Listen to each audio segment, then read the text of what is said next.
Kejadian 9. Perjanjian Allah dengan Nuh.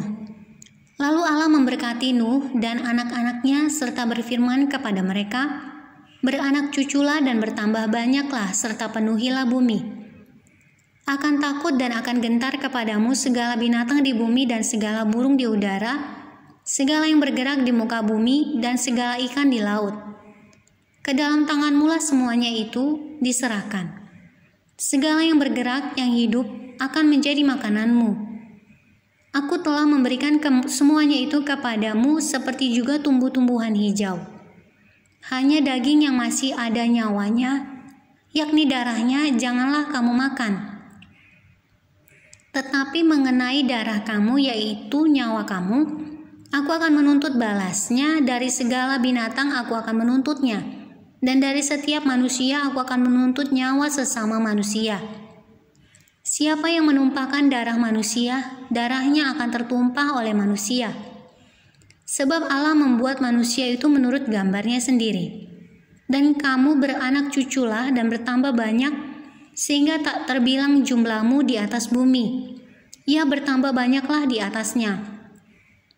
Berfirmanlah Allah kepada Nuh dan kepada anak-anaknya yang bersama-sama dengan dia, "Sesungguhnya aku akan mengadakan perjanjianku dengan kamu dan dengan keturunanmu, dan dengan segala makhluk hidup yang bersama-sama dengan kamu, burung-burung ternak dan binatang-binatang liar di bumi yang bersama-sama dengan kamu, segala yang keluar dari bahtera itu, segala binatang di bumi.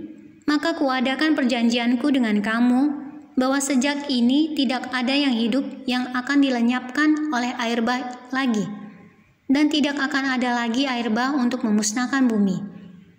Dan Allah berfirman, "Inilah tanda perjanjian yang kuadakan antara aku dan kamu, serta segala makhluk yang hidup, yang bersama-sama dengan kamu, turun-temurun untuk selama-lamanya. Busurku kutaruh di awan, supaya itu menjadi pertanda perjanjian antara aku dan bumi.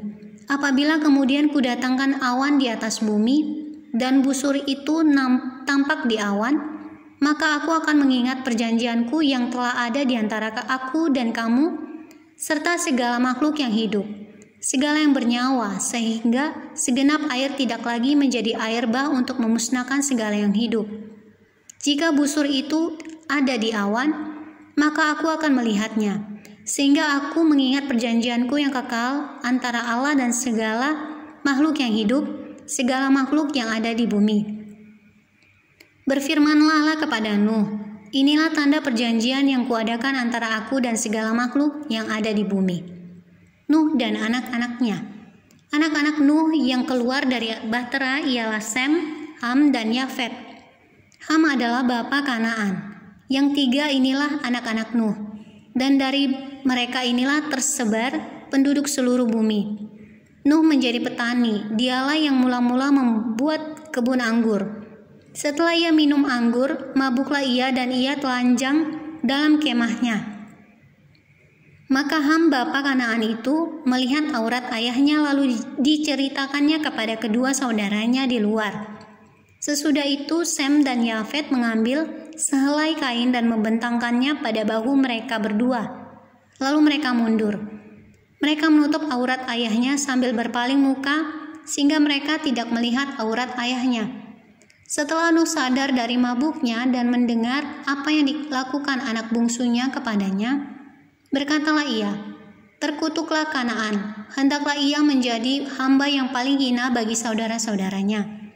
Lagi katanya, "Terpujilah Tuhan Allah Sem, tetapi hendaklah Kanaan menjadi hamba baginya."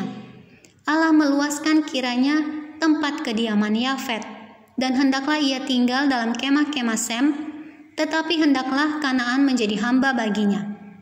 Nuh masih hidup 350 tahun sesudah air bah. Jadi Nuh mencapai umur 950 tahun, lalu ia mati.